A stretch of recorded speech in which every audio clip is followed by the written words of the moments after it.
City founders, from raiders to urban planners. Did you know many major European cities owe their existence or growth to Viking settlers? Places like Dublin, York, and Kiev weren't just raided by Vikings. They were built by them too.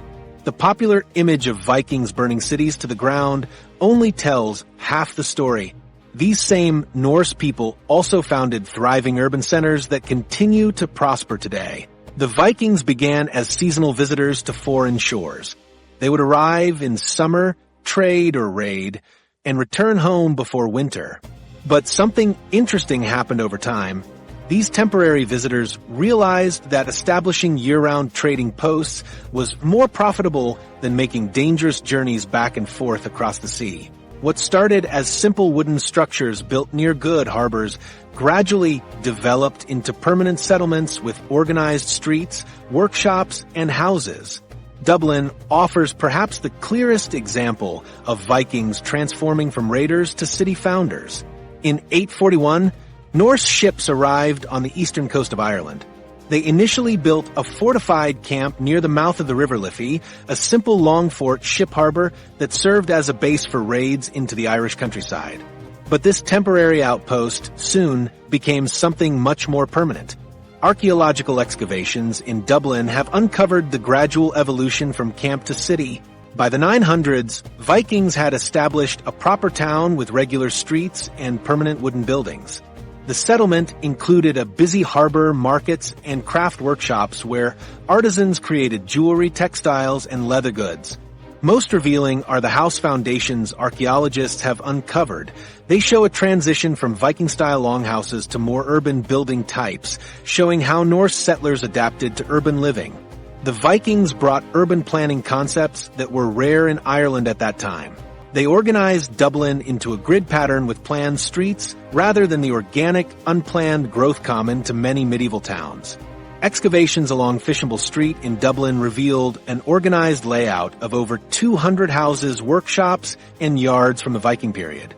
The archaeological evidence shows distinct zones for different activities: residential areas, commercial districts, and industrial areas for messy crafts like metalworking and tanning. The Viking impact on Dublin wasn't just physical. They transformed it into an international trading center connected to their vast commercial network. Ships from all over the Norse world arrived in Dublin's harbor, bringing goods from as far away as the Byzantine Empire and the Islamic world. Dublin became a multicultural city where Irish, Norse, and other European cultures mixed, creating unique art styles, jewelry designs, and even architectural features that combined elements from different traditions.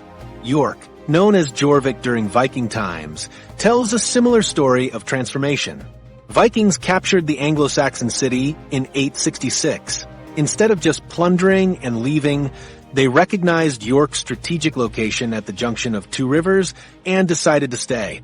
Under Viking rule, York grew into one of medieval Britain's largest and richest cities, with a population estimated at over 10,000 people, huge by early medieval standards. The Coppergate excavations in York uncovered remarkable evidence of Viking urban life. Archaeologists found remains of timber-framed buildings arranged in narrow property plots along planned streets. These houses were packed tightly together, with workshops at the front facing the street and living quarters behind. The level of preservation was so exceptional that archaeologists found everyday items like wooden bowls, leather shoes, and even Viking-age toilets, giving us a vivid picture of daily urban life. York's Viking-age streets buzzed with specialized craftspeople. The name Coppergate itself means Street of the Cupmakers in Old Norse, indicating an area where wooden vessels were manufactured. Archaeologists found workshops for blacksmiths, jewelers, comb makers, leatherworkers, and textile producers. This specialization shows a sophisticated urban economy where people relied on buying goods and services rather than producing everything themselves, a hallmark of true city life. The Viking city building reached even further east, where they played a crucial role in establishing Russia's earliest urban centers. Norse traders and warriors known as the Rus traveled the great Russian rivers and established trading posts that grew into major cities. Novgorod and Kiev began as Viking trading stations before expanding into the foundations of the medieval Russian state, known as Kievan Rus. Archaeologists working in Novgorod have uncovered extensive wooden streets, houses, and workshops dating to the Viking Age. The preservation of organic materials in Novgorod's waterlogged soil is exceptional, revealing details of urban life that are usually lost to time. The excavations show planned neighborhoods with wooden streets carefully constructed from split logs. These streets were regularly repaired and rebuilt as they wore out or sank into the wet ground, showing organized city maintenance that required coordinated civic effort. Birka in Sweden represents one of the earliest purpose-built trading towns in Scandinavia. Founded around 750 CE, it was designed from the beginning as an international marketplace.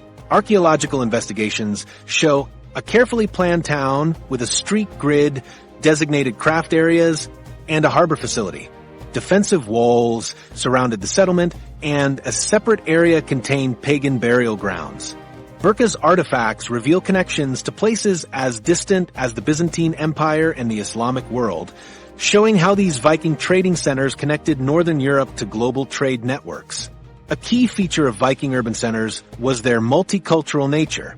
Unlike many medieval settlements that were relatively isolated, Viking towns were deliberately connected to international networks. Dublin had Irish, Norse, and Anglo-Saxon residents. York contained people from across the Viking world. Novgorod mixed Slavic, Finnish, and Norse populations. This diversity created dynamic cultural environments where ideas, technologies, and artistic styles blended in unique ways. The archaeological record reveals that these Viking towns had surprisingly advanced infrastructure. Many had wooden sidewalks, keeping pedestrians above the mud. Some had drainage systems to manage waste and rainwater. Public spaces for markets and assemblies were carefully laid out. Property boundaries were clearly marked and respected over generations, suggesting established legal systems governing urban property. These settlements weren't just physical spaces, but communities with distinct identities and governance. Many Viking towns had their own legal codes, weights and measure systems, and civic organizations.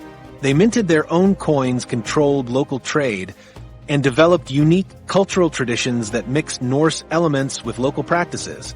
York, for instance, developed distinctive pottery types, jewelry styles, and even religious practices that combined Norse and Christian elements during the transition period. How did Vikings transform places like Dublin and York into thriving urban centers? By establishing permanent trading posts with organized layouts, specialized production areas, and international connections. They brought concepts of urban planning from the more developed parts of Europe they had visited and adapted them to new locations. Their commercial networks provided the economic foundation that allowed these settlements to grow from simple outposts into true cities. Most importantly, they created multicultural environments where different traditions could mix and evolve, producing new urban cultures.